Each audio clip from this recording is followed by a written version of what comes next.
Hey everyone, I got a bunch of news and updates on Dragon Quest VII Reimagined today. Game Informer released the digital copy of its Dragon Quest Showcase issue yesterday. I went through and read it myself, and I wanted to share with you the biggest takeaways from their interview with Yuji Horii, producer Takeshi Ichikawa, director Masato Yagi, and scenario writer Sayaka Takagi. If you enjoyed Dragon Quest content, JRPG content, top 10 videos, reviews, podcasts, and more, please remember to like, subscribe, turn notifications to all so you don't miss the next video, and hype if you're on mobile to help the channel out.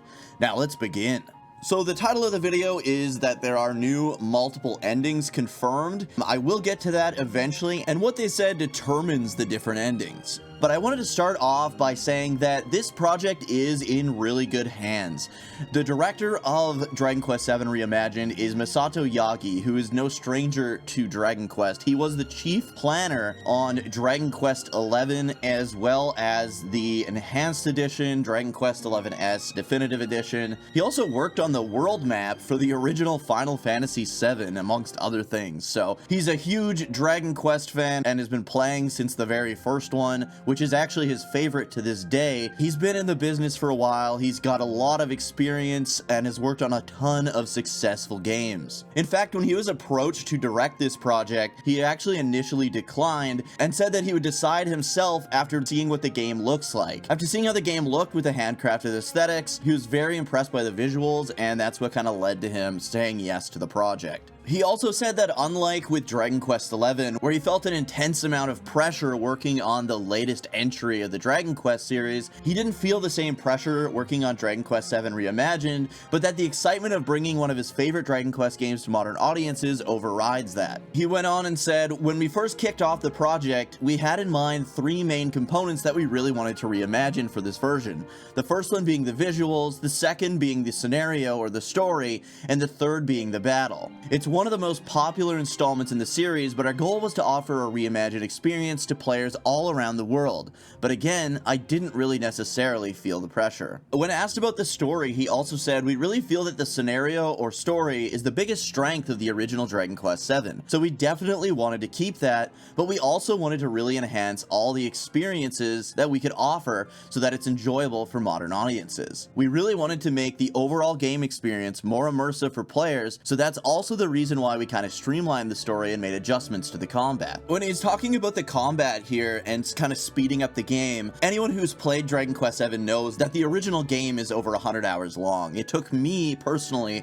about 145 hours to finish Dragon Warrior 7 on the PlayStation 1. It's still, to this day, one of my favorite games of all time, but there's definitely some pacing issues. It drags at times, but the story and the stories within are absolutely phenomenal. Some of the best that the series has to offer. And one of the things he mentions here is the combat, and he wanted to use the combat to cut down on time as well, and that's of course by adding the fast and ultra fast speeds to combat, as well as better enhancing the AI for your characters in combat. And a lot of the Dragon Quest games have this. It's been a staple of the franchise since Dragon Quest or Dragon Warrior 4 on the NES. Character AI is absolutely incredible in the Dragon Quest series, and it does a good job of making you feel like the hero and your party members feeling like their own real characters in how they act and behave in combat, as well as in like the cutscenes and party chat and all that stuff. I feel like that adds a degree of personality to the character, and it gets you to know the characters a lot better because you're seeing how they would act in battle and not just in like cutscenes and stuff like that. But yeah, I do appreciate that.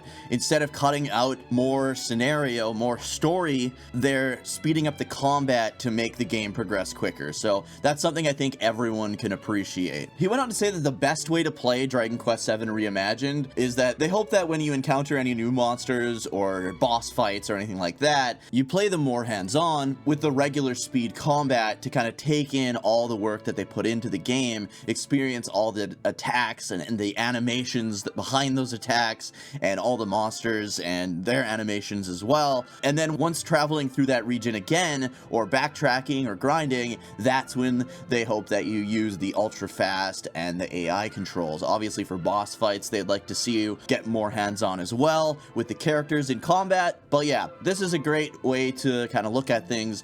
It lets you take in the entire experience while also streamlining it when it comes to re-encounters and grinding and exploring and figuring out puzzles in the dungeons. If you need more proof that Dragon Quest VII Reimagined is in excellent hands, Sayaka Takagi, who was a scenario writer on Dragon Quest XI, is the lead scenario writer in Dragon Quest VII Reimagined, and she is so overjoyed to be remaking her favorite Dragon Quest. So both the director and the lead scenario writer worked on, in my opinion, the greatest game of all time, Dragon Quest XI, and are both working on a remake of their favorite Dragon Quest game. I think a lot of the naysayers need to take a step back and wait to see the final product here, because both of them have a ton of love for not just the franchise, but this specific installment in that franchise, and both of them have experience working on the most successful Dragon Quest game of all time. Takagi did say that the main scenario has been streamlined, that unnecessary side or subplots that don't add much to quote-unquote the golden path needed to be cut.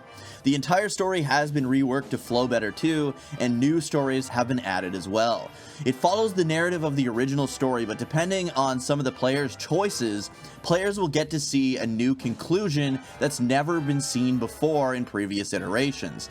So even players who have played previous versions of Dragon Quest VII will still get to have this fresh narrative experience with Reimagined. Just like in the original, each new location acts as a short story in the hero's grander quest to defeat evil, both in the past and the present. Though their lips are sealed on specific cuts made to the scenario, it's easy to see how snipping some of the more trivial side stories makes streamlining this lengthy narrative easier. When asked, she said, "We actually never had any proactive discussions about which parts we wanted to remove from the game, but we did have an extensive discussion about which parts we wanted to keep in the reimagined version. One of the big themes of Dragon Quest VII's story is that it depicts a lot of characters facing adversities, but another core theme of the story is that it also portrays the humanity of people. So with those two core elements in mind, we tried to understand the essential stories of Dragon Quest VII we wanted to keep for the reimagined version. We also had all the staff members lay out their ideas. We asked for their favorite story moments in the game, and we laid out a lot of the story moments that fit the description of Reimagined, and worked towards keeping those stories in and prioritizing them. There's one big twist to how players will tackle these stories in Reimagined though. Unlike the original game, which puts you on a completely linear path to saving the world,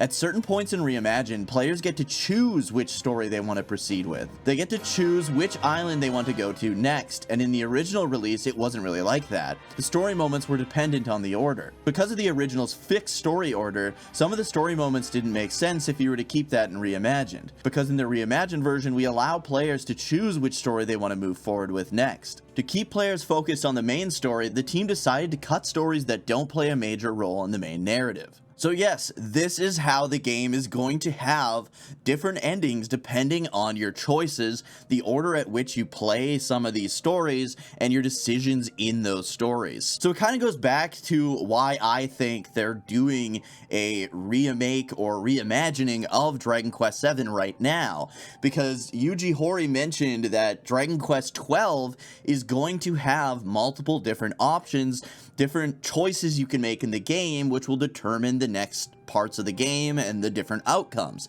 I think they're wanting to add that to this reimagined version of Dragon Quest VII, and with the dark stories and the choices that are going to affect your characters and your journey, they want to prepare players for Dragon Quest XII with this Dragon Quest VII reimagining. So yes, there will be more than one ending, which will keep already existing fans of Dragon Quest VII interested in checking out this new or these new endings. They never really went into detail into how many new endings there were, just that there were multiple endings. So maybe there's just 2 endings, maybe it's like a main ending and then like the post-game ending. I'm not 100% sure, but there will be multiple endings, and it sounds like it'll be based on some decisions in the game. They closed out the interview with the following: "Even though the original Dragon Quest VII was released 25 years ago, I actually always thought it was such a modern game even by today's standards," Takagi says. "It's a story about a group of childhood friends, and it's essentially a coming-of-age story for them. They start as these young boys boys and girls, but by the end of the story, they've returned matured, having learned a lot throughout their journey and adventure. If you look at social media, there are a lot of people yearning to become someone they're not, and I feel like Dragon Quest VII offers that experience precisely. It gives you the experience to be someone that you want to be, and I think that's just a really exciting prospect. So yeah, I hope you guys enjoyed these excerpts of the interview with Game Informer, kind of informing us on what to expect from Dragon Quest VII Reimagined, especially in its quality and of course in its story. Getting to know the thoughts of the minds that are going to be making this project. Let me know what you guys think of these new details down in the comments below. If you like Dragon Quest content, news, guides, top 10 videos, reviews, and podcasts, please remember to like, subscribe, turn notifications to all so you don't miss the next video, and hype this video if you're on mobile to help more people find it. Thank you guys so much for watching, and I'll see you in the next one.